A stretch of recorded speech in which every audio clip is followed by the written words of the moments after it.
was living in New York City and contemplating a move to Portland, I would ask people, what's happening in Portland? Should I move? And the response I got uniformly is, oh, Portland's great. Portland's a jazz town. A 1, 2, 3.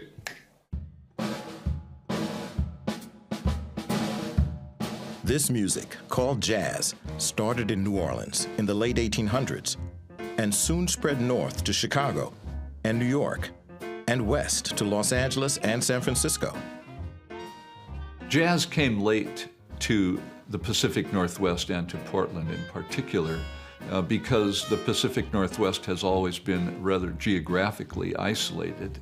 But many steamships that ran up and down the West Coast during the 1920s came into Portland, and they were full of jazz music and gambling and, at the time, illegal liquor and prostitution. And so the jazz players would come to town and some would stay. From 1930 to 1950, the most popular jazz band in Portland was called the Castle Jazz Band.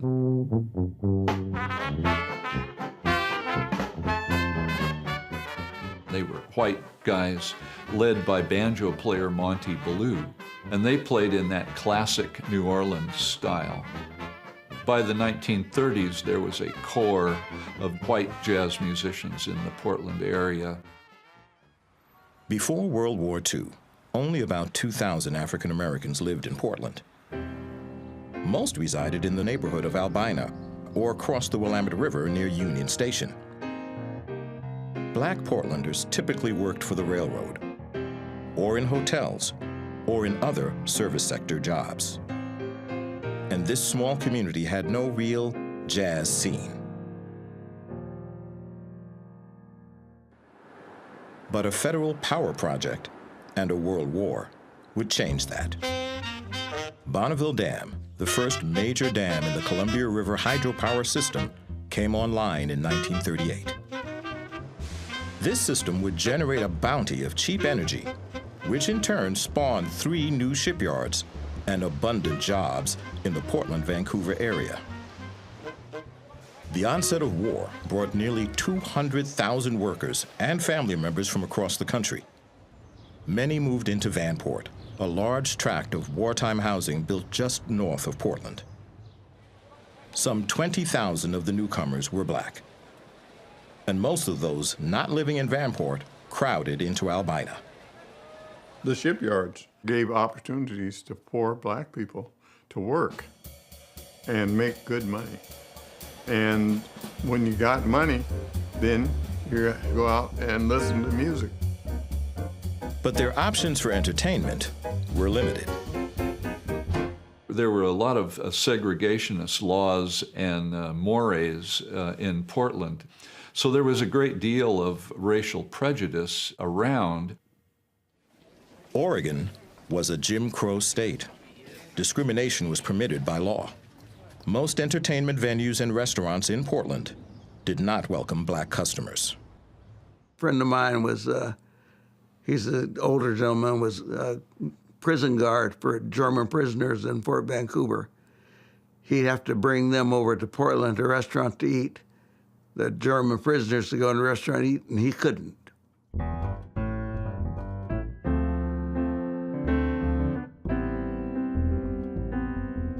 Both my parents spoke some Spanish, and what they would do was they'd go downtown. If they wanted to go to a restaurant, they'd speak Spanish to each other and go in the restaurant. And as long as the people thought they were foreigners, they would not discriminate.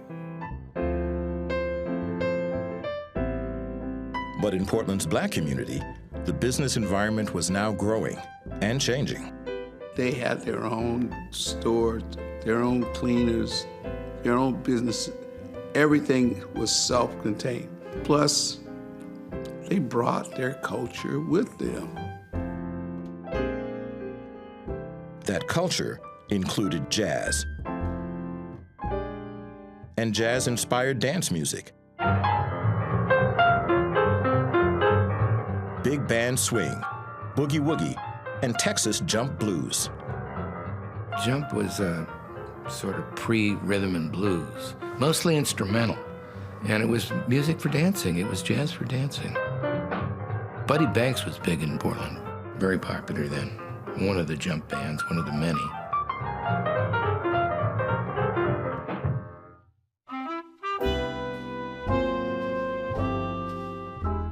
The Dude Ranch, a prominent black-owned nightclub, opened in 1945. You know, that building is still there. Probably the most celebrated nightclub that Portland's ever had. Only lasted about a year and a half. But the very, very best of entertainment came here. The Dude Ranch had murals of black cowboys, a white manager, and waitresses of both races in Western garb. The Dude Ranch had slot machines. It pulled so many people that the business owners downtown got upset. Blacks and whites were congregating together for the sole reason of listening to jazz. Some big names came in here. Those names included jazz legends Coleman Hawkins, Roy Eldridge, and Thelonious Monk. And Billie Holiday and Nat Cole were scheduled to come here, and then they closed it down. It wasn't very popular in City Hall because there's too much mixing. Other nightclubs were springing up, some near the Dude Ranch along Williams Avenue, the stem that ran through Albina. The frat hall had been home to a railroad workers' fraternal organization. McClendon's Rhythm Room hosted some of the best-known artists. Lil Sandy's, the Keystone, the Olympic, all packed in the customers. And they were inviting in big names. Oscar Peterson stayed here for 2 weeks. And a standing ovation every night. Standing room crowd, people couldn't get enough of it. They came from all over, Idaho, California. People were finally waking up. Hey, there's something going on down there in Williams Avenue. The Great Flood of 1948 destroyed the community of Vanport. Some 18,000 people were left homeless. As many as 6,000 who were black were encouraged to find housing in one particular area. And as the population of Albina swelled again, the music scene intensified. Some of the country's most famous jazz players, who may have passed by Portland in earlier years, now made it a destination. My mom and dad went to see Dizzy Gillespie, and during the break, Dizzy came down and sat at the table with my parents. And he offered my mother a picture of him. Well, my mother was a very attractive woman, and my dad was not going to let him give her a picture, a love note in front of him. So my dad told him what to put on the picture, and what he wrote was, "To Malcolm from Diz." With more black population here, we had more black celebrities coming here, like Wardell Gray. Wardell Gray was considered one of the best saxophonists in jazz. He came here, liked it here, spent a lot of time here. Warren Bracken came to Portland in 1950, straight from touring with Billy Eckstein, who was a famous jazz singer of the day in the 1940s. And Warren had been at the very heart of it all.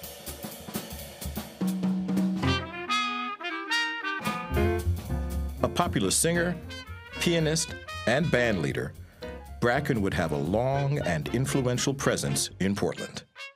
Jazz piano player Frank Martin came from Kansas City. He stayed on and helped some younger players learn the business. That's me on the left and the bass player on the right. That's David McSwing. He just died 2 years ago, you know. But Frank Martin, I'll never forget him. He was preacher-like. There'll be no drinking or smoking on the bandstand tonight. And he meant that. Your shirt had to be perfect. He'd check your nails if your fingernails dirty. He's one of them kind of guys. And he was, no profanity, please, no profanity. He made the Hall of Fame in Kansas City, but that's all. You make that hall, man, you making something.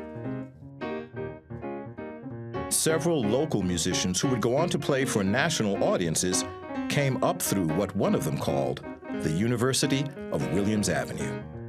One good example is Floyd Standifer. He grew up outside of Gresham on a farm, playing his trumpet out in the hills. And so he talked about how he learned to get a good tone on his trumpet by blowing it against the side of a hill and listening to the sound coming back to him. And he would hitchhike into Portland to listen to music on Williams Avenue in the early 1940s. Trumpeter Doc Severinsen grew up in Arlington, Oregon, but he played in several Portland groups on his way to a career on national television. One of those, the Walter Bridges Big Band, would stay active for more than 40 years. Local saxophone player Jim Pepper performed in the Bridges Band before moving on to international fame. Drummer Mel Brown would later play with the Temptations, Diana Ross, and other top Motown acts. But he talked his way into a big band rehearsal while still a student at Washington High School.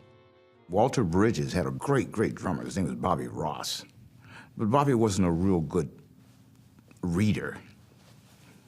And somehow the phone rang and Bobby had a phone call. And he had to get up and take the phone call.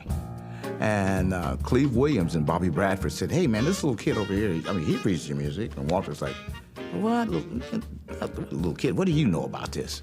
I said, "Well, you know, I understand what's going on, and I know what the problem is." He looked at me like, "How old are you?" I said, "I'm 14. He said, "Well, where is the problem?" I said, "The problem is the drummer's not playing the quarter note triplets right." And he looked at me like, "What?" "Hey, okay, kid, show us something." He counted it off, and I nailed the tune. And when Bobby got back, Walter said, "No problems, I got a new drummer." They used to have floor shows at some of these clubs around town, and sometimes the floor shows started at 6 o'clock in the morning. So being a newspaper boy, being up early, you see, you're riding your bike by the club, you know, and the door opens up, and all of a sudden you can hear the music coming from inside, and I'd peek and see what the organ player and the drummer were doing before they closed the door on me. But I remember that just being something that was just pretty exciting. McNeely had a dude that was singing, "There is something on your mind," that made him famous. And you see this crowd of people coming up Williams summertime, all the pretty chicks. About 5 women had him, kissing him and holding his hand. I said, "Man, that's what I want to do, man." Some of the country's best-known black artists performed at Portland's largest venues: the Jansen Beach Ballroom, the Civic Auditorium. But the players usually spent their free time on the other side of the river. Williams Avenue was like an island of tolerance, racial tolerance, I would say, in the Pacific Northwest and in Portland. Black musicians who worked downtown at McElroy's Ballroom, for example, couldn't go next door and get a cup of coffee, couldn't sit on the main floor of a theater, couldn't try on a suit.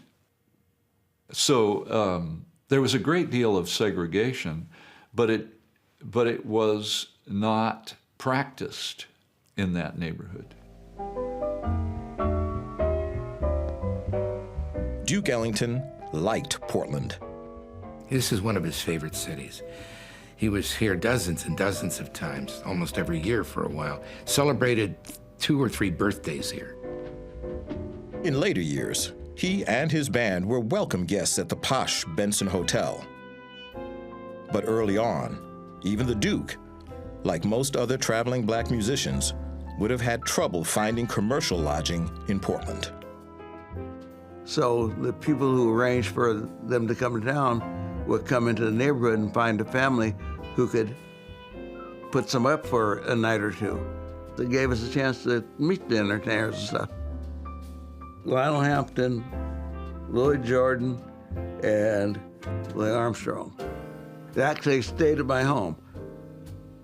When Lionel Hampton came to town, he would reserve a row in the auditorium for us, the entire row.